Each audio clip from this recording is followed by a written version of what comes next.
cher petit frère, je m'adresse à toi depuis le vieux hangar, situé tout au bout de notre quartier, pour te prévenir et surtout te demander d'oublier cette carte Pokémon. Ta carte.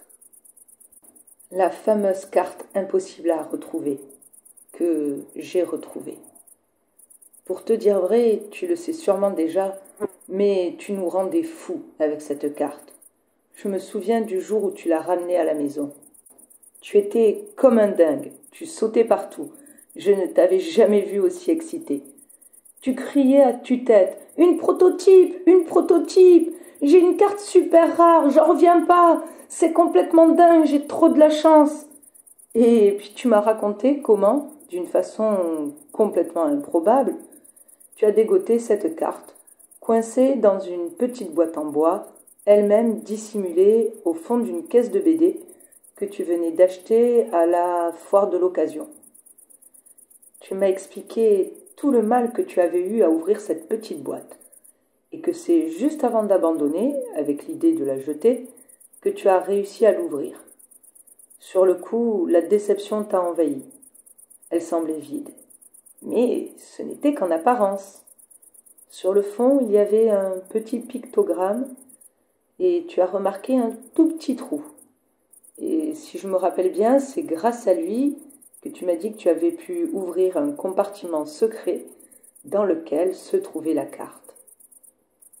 Ensuite, tu as sorti la boîte de ta poche et tu m'as montré ta précieuse carte ultra rare.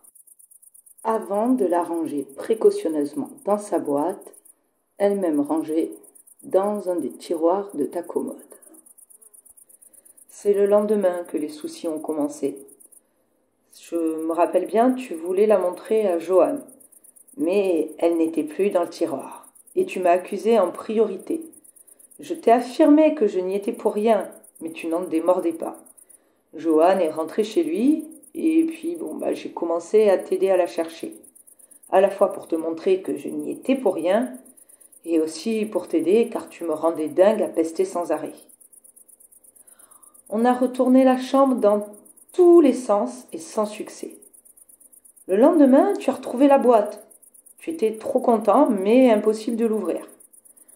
3 jours après, nous étions à bout de nerfs à force d'essayer, mais surtout d'échouer à ouvrir cette fichue boîte. Et là, je t'ai proposé à nouveau de la casser avec un coup de marteau. Mais tu avais vraiment trop peur que la carte soit abîmée pendant l'opération. Et là, bizarrement, tu as réussi à l'ouvrir. Mais tu m'as assuré qu'à l'intérieur, ce n'était plus le même pictogramme. Le dessin avait changé. Bien sûr, je t'ai pas cru. Quelle idée farfelue. Un dessin qui se modifie tout seul dans une boîte bien fermée. Mais bien sûr. Et là, les galères ont recommencé. Premièrement, je t'avais vexé. Et deuxièmement, il fallait encore ouvrir le petit compartiment secret, sauf que, bien entendu, le petit trou dont tu m'avais parlé n'était plus là. Au bout de plusieurs heures, tu as eu raison du mécanisme auquel on ne comprenait rien. Et là, stupéfaction, pas de carte. Tu t'es mis dans une telle colère, je ne t'avais jamais vu comme ça. J'ai bien essayé de te calmer, tu ne voulais rien savoir. Tu as commencé à fouiller toute la maison. Et toute la famille s'y est mise. Mais rien. Et franchement, j'ai même fini par me demander si tu ne l'avais pas inventé. Je me suis vite ravisée en voyant ton désespoir. J'ai donc repris méthodiquement les recherches. Et ça n'a rien donné du tout. Je te voyais tous les jours obsédé par cette carte fantôme, ou plutôt cette carte maudite qui ne t'a apporté que du tracas en dehors de l'éphémère joie de sa découverte. Alors j'ai quand même entrepris de me donner 1 semaine pour tout tenter pour la retrouver. Vraiment tout. Recherche organisée dans la maison, dans les alentours, interrogatoire de nos amis, des parents, prière à Saint-Antoine de Padoue, un pendule et même un rituel. Ce dernier était assez amusant, et pour une fois sans bougie. Je vais te l'expliquer. Il fallait commencer avec un tissu en coton, et mieux vaut en choisir un que tu es prêt à sacrifier. sur lequel il fallait faire un nœud. Vaut mieux bien le serrer. Ensuite, à l'aide d'une paire de ciseaux, tout en se concentrant sur l'objet perdu, il faut couper le tissu de chaque côté du nœud, en veillant bien à ne pas le défaire. Puis, dire à haute voix et avec conviction ce que tu veux retrouver. Donc là, je disais à haute voix ta carte Pokémon. Plonger le nœud dans de l'eau et répéter encore ce que l'on souhaite récupérer. Le sortir et l'essorer, mais attention, il ne doit pas se défaire. Et il faut encore penser à ce que tu veux retrouver. Et puis tu conserves ce nœud sur toi jusqu'à ce que tu retrouves l'objet perdu. Et puis finalement, je ne sais pas si c'est Saint-Antoine ou le rituel, mais j'ai retrouvé la boîte en bois. Ou plutôt une autre boîte en bois, semblable à celle que nous avions retrouvée ensemble, mais une fois ouverte, le pictogramme était différent. Sûrement que c'est cette boîte-là que tu avais découvert, car non seulement le dessin était différent, mais il y avait bien un petit trou camouflé qui m'a permis d'ouvrir le compartiment secret. Et surtout, à l'intérieur, il y avait bien la carte Pokémon dont tu m'avais parlé. J'étais tellement soulagée, à la fois contente et fière de moi.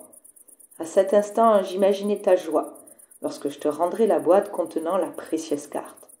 Et maintenant, j'espère que tu ne me demanderas jamais où je l'ai cachée. Et ce n'est pas un hasard si elle était un prototype rare, si difficile à obtenir. Après avoir retrouvé la carte, je me suis dit qu'il fallait que je te la ramène tout de suite à la maison. Mais mes clés de voiture avaient complètement disparu. J'ai d'abord pensé, oh, super, papa et maman ne voudront plus jamais que je prenne la voiture. Et puis rapidement, comment est-ce que je vais rentrer? Je ne peux pas laisser la voiture là. Ils vont tout de suite s'en apercevoir. Je fouille encore une fois mes poches, et là, impossible. La boîte que je venais d'y glisser n'y est plus. Je me demande si c'est une blague, s'il y a un bot qui se fout de moi, si tu t'es moqué de moi. Je ne comprends pas très bien ce qui se passe. Je l'ai glissée dans la poche et elle n'y est plus. Alors je me dis, bon, ça doit être en cherchant mes clés que j'ai fait tomber cette fichue boîte avec cette putain de carte. Je m'aurai donc à faire une recherche méthodique de mes 2 objets perdus. Au bout de plusieurs heures, je remets finalement la main sur la boîte et décide de ne pas la lâcher. Je ne la mets pas dans ma poche, elle reste dans ma main. Et je continue avec l'espoir de retrouver les clés.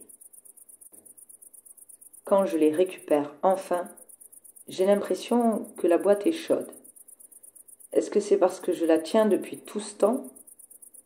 Sans trop comprendre, j'ai pris la décision de l'entourer avec le tissu en coton qui m'avait permis à faire le nœud du rituel et de repartir jusqu'à la maison avec. Mais impossible, je n'arrive pas à repartir, enfin avec la carte en tout cas. Je connais parfaitement le chemin, et pourtant je me perds sans arrêt. C'est à n'y rien comprendre. Et cette boîte qui est chaude, presque brûlante. Je pense que je vais faire une dernière tentative avec la carte, et si j'y arrive pas, je réessayerai sans. Oh, je vois qu'il fait presque nuit. J'ai pas vu le temps passer. Je vais la laisser. Enfin plutôt non, je vais garder, je ne lâche pas la carte, mais je vais laisser la voiture. Après tout, c'est pas si loin, j'ai les clés, je dirais juste que j'avais oublié que j'avais pris la voiture. Et je vais y aller à pied. De nuit, le hangar est plutôt lugubre vu de l'extérieur, tout comme son environnement direct. Je vais essayer de me dépêcher et de prendre un raccourci. J'ai entendu quelque chose. Oh génial, avec un peu de chance, je vais enfin arrêter de tourner en rond. Bah non, apparemment, il n'y a personne. Ça devait être un animal. C'est extrêmement calme et déroutant.